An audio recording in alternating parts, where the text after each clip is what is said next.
The USAID is really corrupt.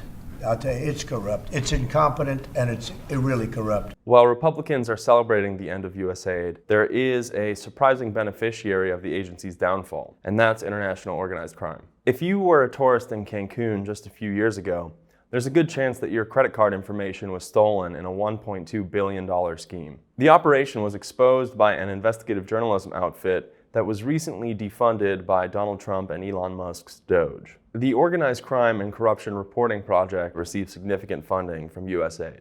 The group's reporting has been integral to some of the largest international corruption stories in recent memory, including the Panama Papers, the Paradise Papers, and the Russian laundromat. While these investigations take place overseas, they're also a boon to US taxpayers and have returned billions over the years. That $1.2 billion credit card skimming scheme didn't just affect US tourists. That money was funneled into real estate in money laundering hotspots in the United States, like New York and Miami. Demand for investment properties grew to the point where real estate developers would donate millions to New York politicians in exchange for lavish tax breaks for luxury properties. OCCRP has already had to lay off almost a quarter of its staff because of the cuts. Reporters affiliated with the organization told Salon that they believe that the lack of US support for the project will make organized crime and corruption, quote, much more dangerous. They also pointed out that every dollar invested in OCCRP has a high return for American taxpayers. One reporter told me that, quote, every dollar invested in OCCRP has returned $100 to the US Treasury or other government agencies.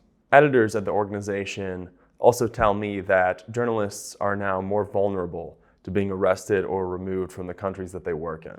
OCCRP has sued the federal government in order to have their funding restored. A judge has ordered the funding restored, but the White House responded saying that it has the authority to freeze funds and terminate grants. This situation has left OCCRP looking for funding and without a clear path forward.